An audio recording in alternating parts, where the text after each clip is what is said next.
Queridos irmãos e irmãs, eu saúdo a todos vocês com a paz do Senhor. Eu sou o pastor Fábio Henrique e você está no programa EBD em Síntese.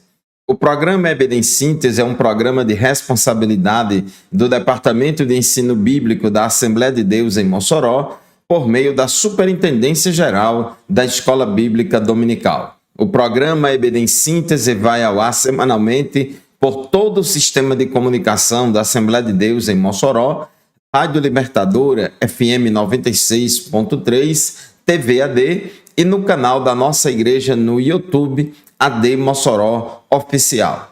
Hoje nós estamos aqui para estudar com vocês mais uma lição da Escola Bíblica Dominical deste primeiro trimestre do ano de 2026. Estamos estudando lições bíblicas com o tema geral, a Santíssima Trindade, o Deus único revelado em três pessoas eternas. E hoje nós vamos estudar com vocês a lição de número 7, que será estudada presencialmente em nossas salas de aula no dia 15 de fevereiro de 2026. Esta lição de hoje, lição 7, tem como título A Obra do Filho. O texto áureo da nossa lição se encontra em Filipenses, capítulo 2, versículo 9, que diz assim: Pelo que também Deus o exaltou soberanamente e lhe deu um nome que é sobre todo o nome. A verdade prática declara: a humilhação voluntária de Cristo, sua obra redentora e sua exaltação gloriosa revelam que somente Ele é digno de toda adoração e obediência. Meus irmãos, a nossa leitura bíblica em classe de hoje se encontra em Filipenses, capítulo 2, versículos 5 a 11 e em Hebreus, capítulo 9, versículos 24 a 28. Então, hoje a lição é sobre a obra do Filho. E vamos aprender que a obra do Filho de Deus se revela em três dimensões: sua humilhação voluntária, sua obra redentora e sua exaltação gloriosa. A nossa lição de hoje tem três objetivos. Primeiro, explicar a humilhação voluntária de Cristo e sua obediência até a cruz. Segundo, mostrar que a obra redentora do Filho é única, suficiente e vicária. E o terceiro objetivo, ressaltar a exaltação gloriosa de Cristo e sua soberania universal. Então, meus irmãos, esta lição visa apresentar a profundidade da obra do Filho em três dimensões: sua humilhação, sua redenção e sua exaltação. Então, vamos ao tópico 1 da nossa lição, que está alinhado ao primeiro objetivo. O tópico 1 da nossa lição fala da humilhação voluntária do Filho. Tópico 1.1, a submissão do Filho. Diz o texto de Filipenses, capítulo 2, versículo 5, o seguinte: De sorte que haja em vós o mesmo sentimento que houve também em Cristo Jesus. Os crentes devem assumir o mesmo modo de pensar e viver que foi demonstrado por Cristo. Paulo, escrevendo aos Filipenses, aqui no capítulo 2, ele apela para que os irmãos lá da igreja de Filipos possam viver em humildade, sujeitando uns aos outros, em amor, e ele dá como exemplo de humildade, exemplo de sujeição, o exemplo de Cristo.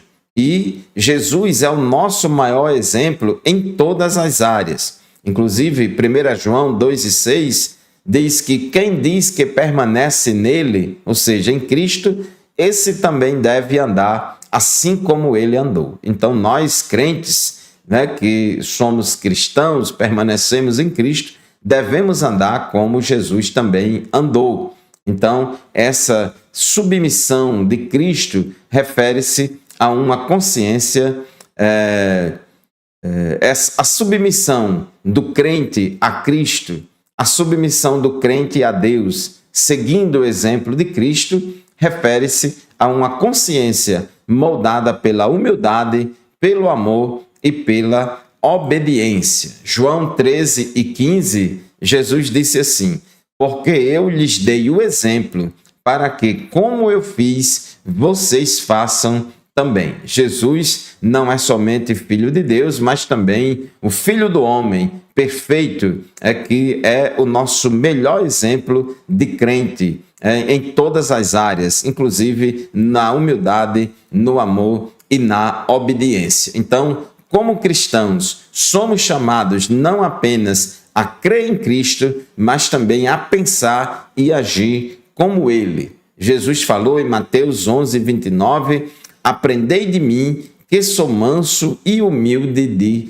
coração. Então, nós somos convidados por Jesus para aprendermos dele, que ele é manso e humilde de coração.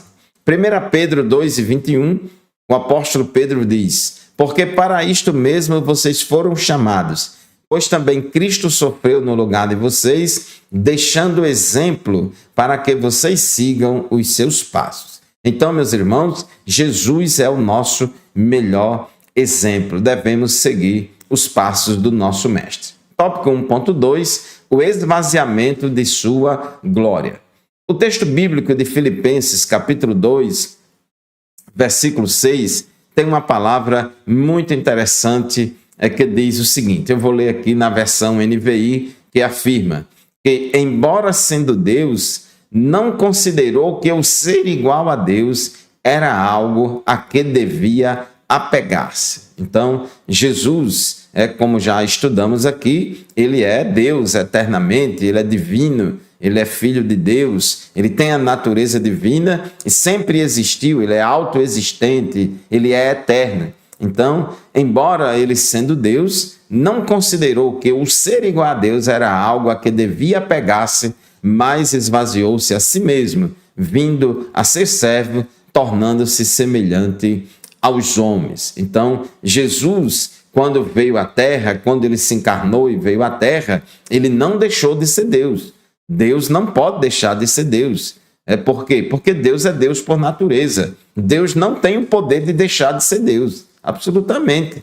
Porque Deus é Deus, não porque recebeu o título de Deus de alguém. Absolutamente. Deus é Deus por natureza. Então, Jesus, é impossível deixar de ser Deus. Mas, ele mesmo sendo Deus, ele como se encarnou, ele também se tornou homem. Ele tinha as duas naturezas. Então, como homem, ele viveu aqui na terra. Ele preferiu privar-se de seus direitos, mas não da sua divindade. Então, aqui no capítulo 2, versículo 7, que a gente acabou de ler, ele esvaziou-se a si mesmo, vindo a ser servo, tornando-se semelhante aos homens. Então, essa kenosis ou esvaziamento de Cristo não significa que ele deixou de ser Deus, mas ele viveu aqui na terra sem usar os seus atributos e prerrogativas de Deus.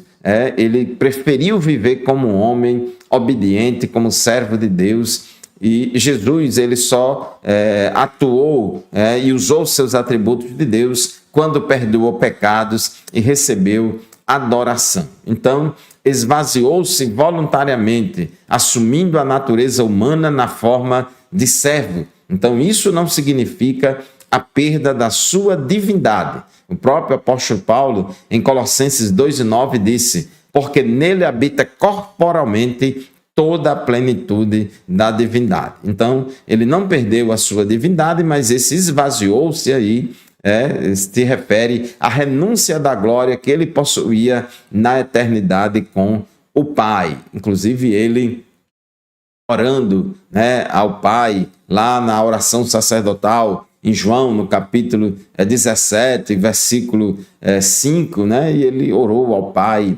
pedindo que ele queria reaver aquela glória que ele tinha junto com o Pai antes da fundação do mundo. Tópico 1.3, obediência sacrificial até a cruz. A obediência de Jesus foi plena, desde a encarnação até a sua morte lá no Calvário.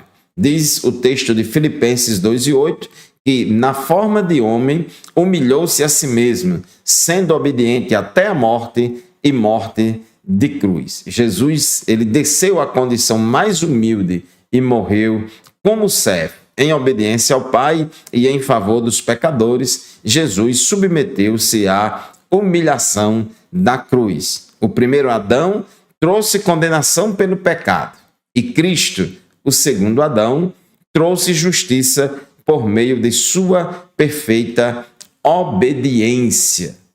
Romanos capítulo 5, versículo 19, diz o texto que, como pela desobediência de um só homem, muitos se tornaram pecadores, ou seja, pela desobediência de Adão, toda a humanidade se tornou pecadora, assim também, por meio da obediência de um só, muitos se tornarão justos. Muitos se tornarão justos. A obra redentora do Filho está fundamentada na obediência completa de Cristo ao Pai. Ele veio cumprir uma missão e ele a cumpriu de forma plena e satisfatória. Glórias a Deus por isso. Meus irmãos, vamos fazer o primeiro intervalo no programa EBD em Síntese de hoje. Daqui a pouco a gente volta. Continue conosco.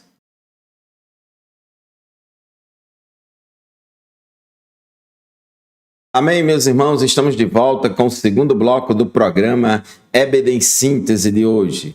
O programa EBD em Síntese vai ao ar semanalmente pela Rádio Libertadora, FM 96.3, todos os sábados pela manhã, das 8 às 9. Você também pode me acompanhar no meu canal no YouTube, canal do pastor Fábio Henrique Tavares de Oliveira.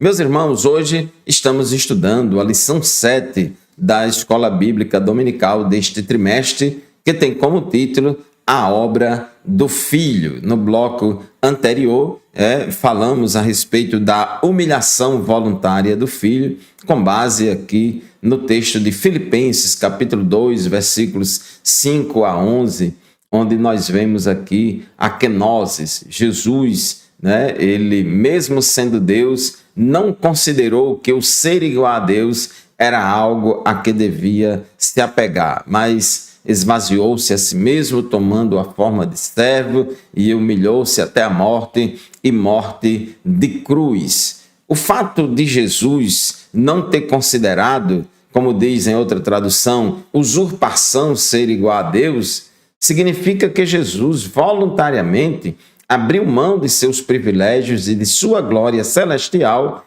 para viver na terra como homem e, por fim, entregar a sua vida a fim de que pudéssemos ser salvos. Isto não quer dizer, irmãos, repito, que Jesus tenha renunciado à sua divindade.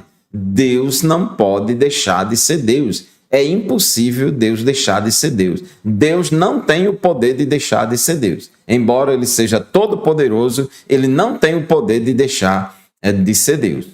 Então, o esvaziamento de Cristo, como diz aqui em Filipenses, esvaziou-se a si mesmo, não significa que ele deixou de ser Deus.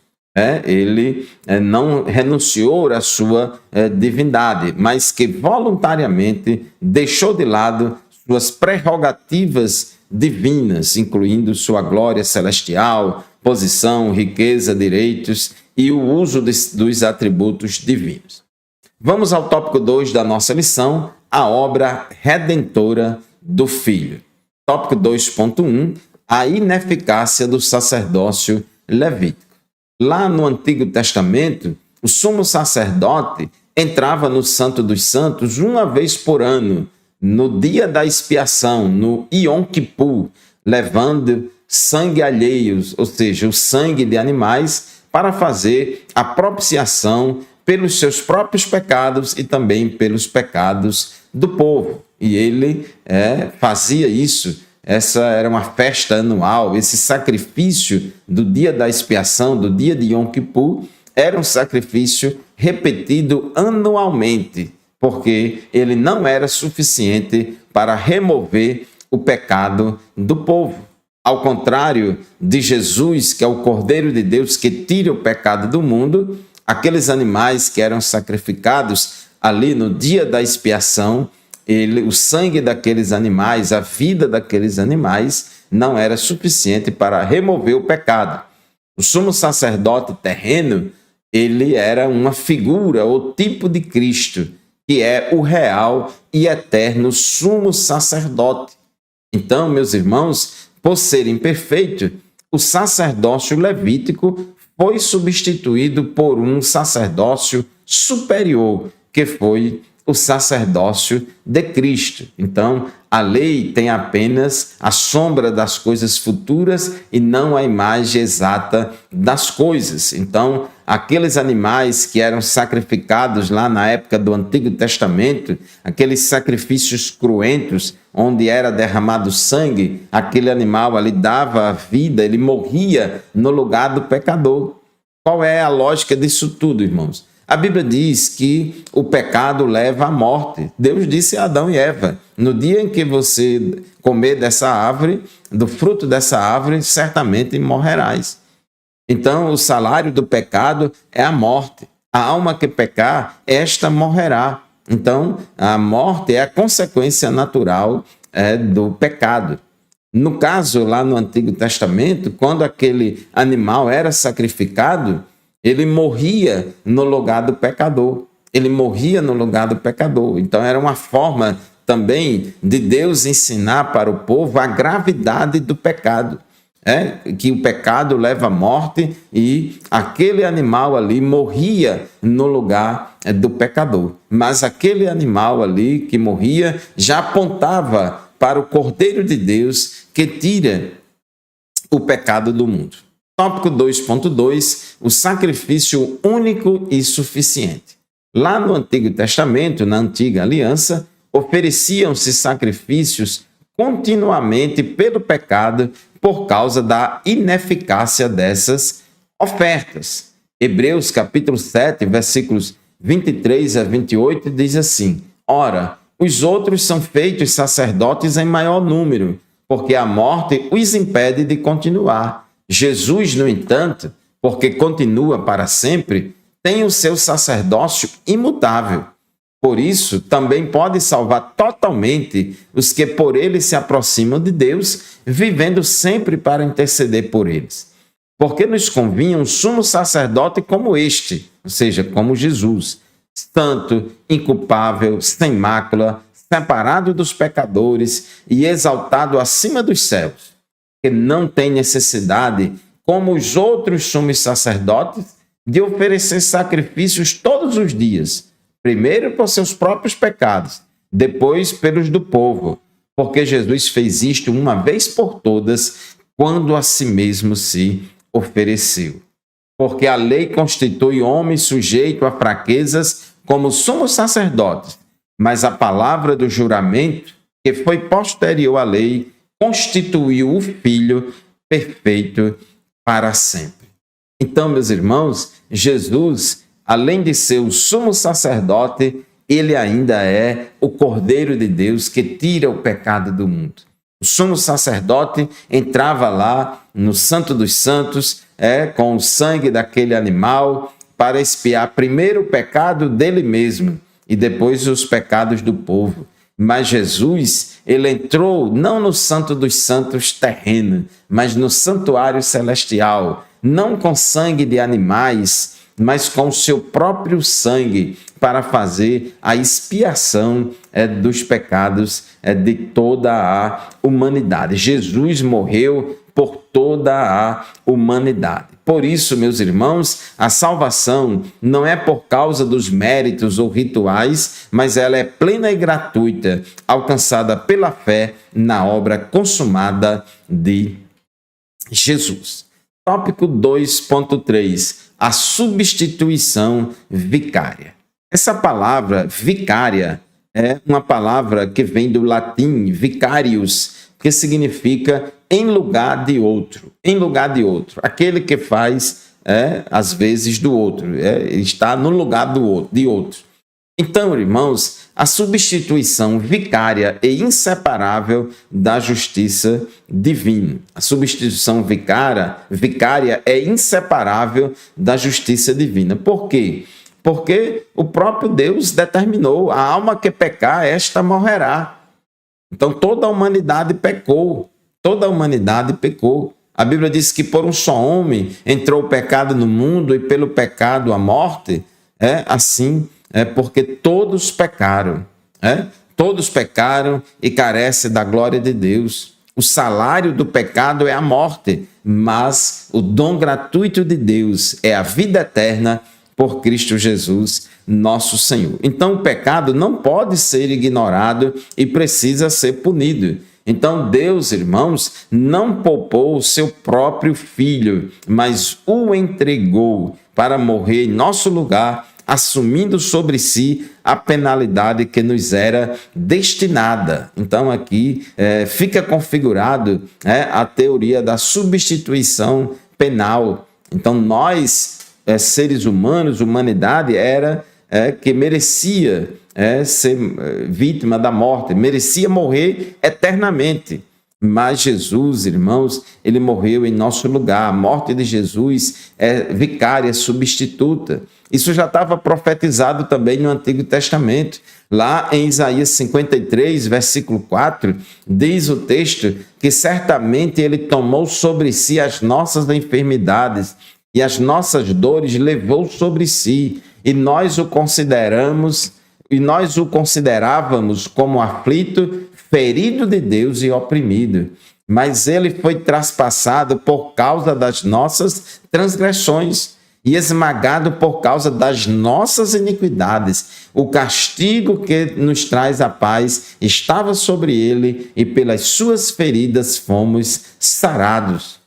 Então, meu querido irmão, minha amada irmã, observe aí a morte vicária de Jesus. Jesus não sofreu e nem morreu por causa do pecado dele, mas foi por causa do meu e do seu pecado.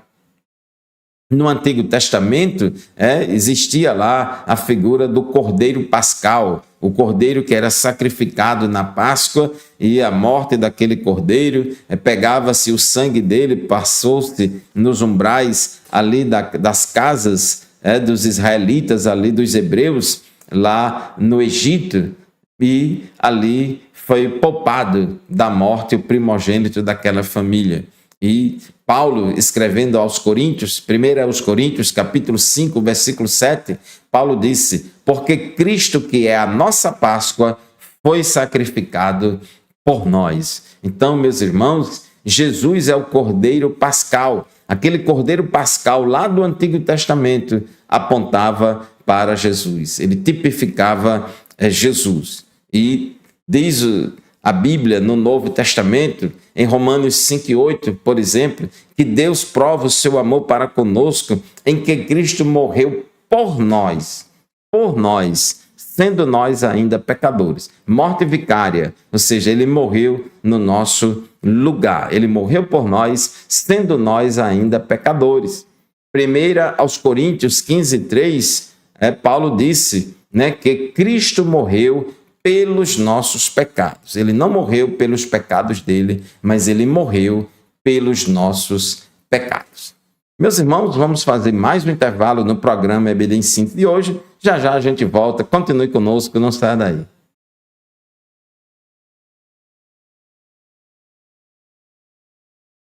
Amém, meus irmãos, estamos de volta com o programa EBD em Síntese de hoje. Quero aqui mandar uma saudação e a paz do Senhor para todos os professores e professoras da Escola Bíblica Dominical, secretários, secretárias, os pastores, dirigentes de congregação, nossos superintendentes. Que Deus continue abençoando todos os nossos obreiros da Escola Bíblica Dominical, como também os nossos alunos. Nós temos a Escola Dominical, nosso alvo maior é o aprendizado, queremos abençoar todos os nossos alunos. Vamos continuar se esforçando para participar da Escola Bíblica Dominical assiduamente, pontualmente, todos os domingos na nossa congregação.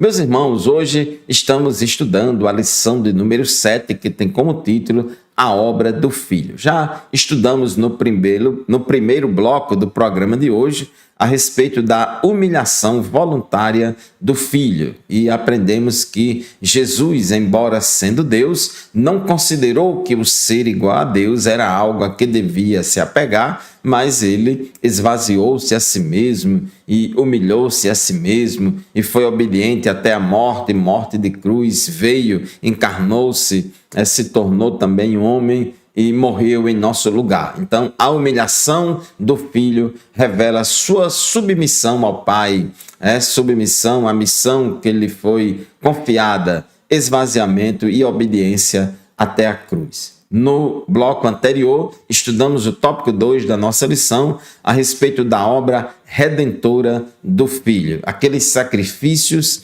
de animais que eram mortos, que tinham seu sangue derramado ali no Antigo Testamento, apontava para o sacrifício de Jesus na cruz do Calvário. Jesus, João Batista disse, que é o Cordeiro de Deus que tira o pecado do mundo. Paulo falou que Jesus é o nosso Cordeiro Pascal que foi sacrificado por nós. Enquanto os sacrifícios daqueles animais lá no Antigo Testamento não tinham o poder de tirar o pecado do mundo, o sacrifício de Jesus foi único, perfeito, definitivo e aceitável diante de Deus, suficiente.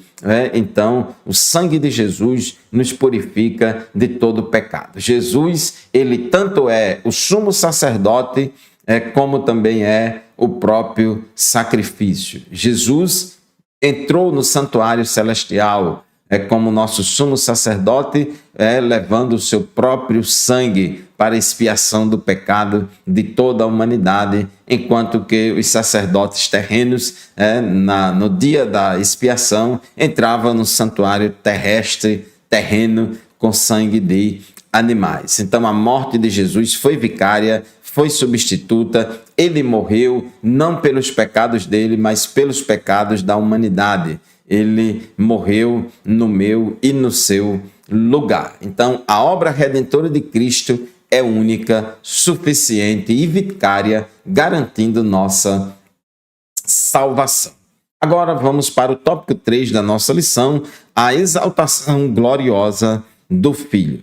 Ele foi recebido, como diz o tópico 3.1 da nossa lição, à destra do Pai.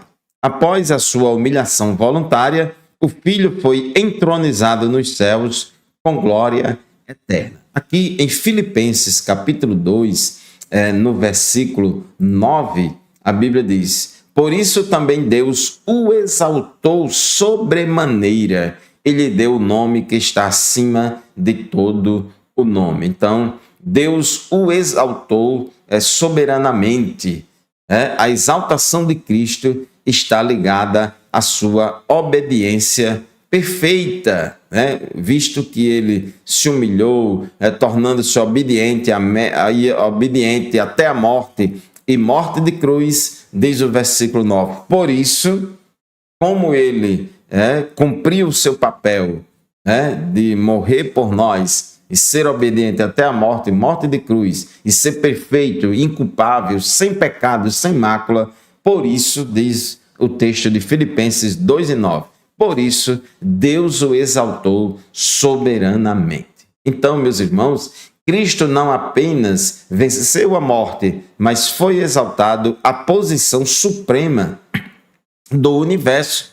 Filipenses 2:9-11, diz: por isso também Deus o exaltou sobremaneira e lhe deu o nome que está acima de todo nome, para que ao nome de Jesus se dobre todo joelho nos céus, na terra e debaixo da terra, e toda língua confesse que Jesus Cristo é Senhor, para a glória de Deus Pai. Então, ele não somente venceu a morte, mas foi exaltado à posição suprema no universo. Jesus ocupou lugar de honra à direita do Pai.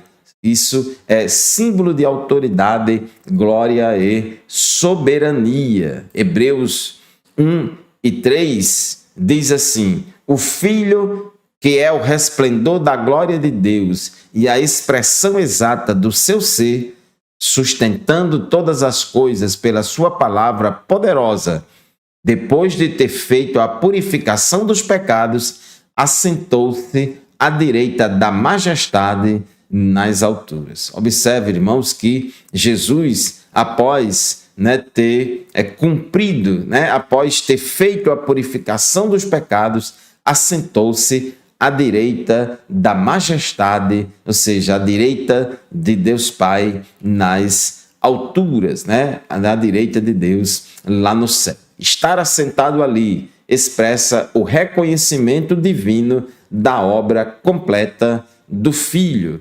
Então, sua exaltação, ou seja, a exaltação de Cristo, garante nosso acesso à presença de Deus. Ele intercede por nós e reina como Rei dos Reis e Senhor dos Senhores. Inclusive, meus irmãos, Jesus teve o seu ministério terreno, ele é profeta, sacerdote, rei, e ele no céu, ele continua o seu ministério sacerdotal e ele continua intercedendo por nós. Ele está à direita de Deus, intercedendo por nós, intercedendo pelos cristãos, pela sua igreja, pelos seus servos. Então, ele continua agindo em nosso favor.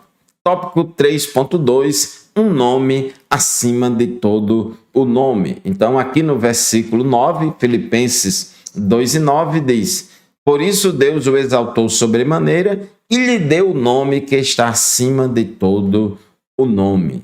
Então, irmãos, Cristo recebeu esse nome superior e exaltado. Então, dizer que Cristo recebeu um nome sobreexcelente, então, com isso, a Bíblia afirma que nenhuma autoridade, seja visível ou invisível, se compara ao poder e posição que Jesus tem. Então, isso significa que Cristo foi exaltado acima de toda eminência do bem e do mal, e de todo título que se possa conferir nessa era e também no porvir. Vamos ler Efésios, capítulo 1, versículo 20 a 23. Efésios, capítulo 1, versículo 20 a 23, que é interessante isso aqui sobre a exaltação do Filho de Deus. Diz o texto: ele exerceu esse poder, ele aqui está se referindo ao Pai, a Deus Pai.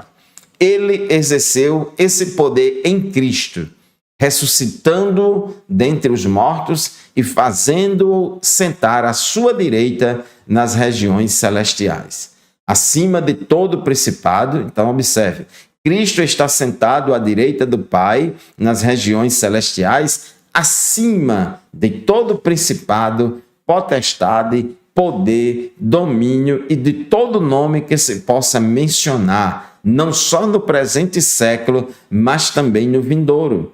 E sujeitou todas as coisas debaixo dos pés de Cristo, e para ser o cabeça sobre todas as coisas, o deu à igreja, a qual é o seu corpo, a plenitude daquele que a tudo enche em todas as coisas. Então, meus irmãos, Jesus está numa posição muito elevada. Não existe poder algum que seja maior e nem mesmo igual ao poder de Cristo, nem igual ao poder de Cristo. O nome de Jesus, irmãos, não é apenas um símbolo de fé, mas uma fonte real de autoridade espiritual. Ele, Cristo, delegou à igreja o uso do seu nome para curar, libertar, pregar e vencer as forças do mal. Então, Jesus, ele mandou que seus discípulos fossem pregar o evangelho a toda criatura. E disse: em meu nome expulsarão demônios, em meu nome. Então, nós, como igreja, como seguidores de Cristo, estamos dando continuidade à obra do Senhor aqui na terra. Tópico 3.3, soberania universal e retorno triunfal. Todas as criaturas, como diz Filipenses 2:10, se curvarão diante do nome de Jesus. A confissão universal de que Jesus Cristo é o Senhor se dará de duas maneiras. Primeira é de forma voluntária, por aqueles que creem e servem a Jesus como Salvador. Mas também outros confessarão que Jesus Cristo é o Senhor de forma compulsória, obrigatória, por aqueles que o rejeitaram, mas que o reconhecerão em juízo, no juízo final, no juízo do grande trono branco, todos os ímpios se apresentarão diante do trono, diante daquele juízo final, e vão confessar que Jesus é o Cristo, embora eles não tenham mais chances de salvação. Então, meu amigo, é melhor você confessar a Cristo como Senhor agora, enquanto está vivo, porque a Bíblia diz que depois da morte segue-se o juízo. Então, na visão escatológica da soberania de Cristo, a gente entende pela Bíblia que ele voltará para levar para si os que o esperam. Essa vinda de Jesus será em glória, ele virá com poder e grande glória, como diz Mateus 24:30, e sua glória será reconhecida por todos, tanto para a salvação como também para a condenação. Ele voltará triunfante para buscar a sua igreja e reinar eternamente. Então, lá em Apocalipse 19 diz que ele virá, e ele é o Rei dos Reis e Senhor dos Senhores. Portanto, meus queridos, à guisa de conclusão, a obra do Filho é completa, suficiente e gloriosa, da humilhação até a exaltação de Jesus. Ele se humilhou para nos salvar, ofereceu-se em sacrifício vicário para nos redimir e foi exaltado para governar eternamente. Bem, então, por hoje, nós encerramos assim mais uma edição do programa EBD em Síntese. Quero aqui agradecer a sua audiência, você que toda semana nos acompanha aqui no Sistema de Comunicação da Assembleia de Deus em Mossoró. Deus abençoe você e a sua família e lembre-se, este programa, esta videoaula e nenhuma outra substitui a aula presencial da qual participamos lá na nossa classe da Escola Bíblica Dominical, junto com os demais alunos e professores, aprendendo uns com os outros. Deus abençoe a você e a sua família, a paz do Senhor e até o próximo programa, se Deus quiser.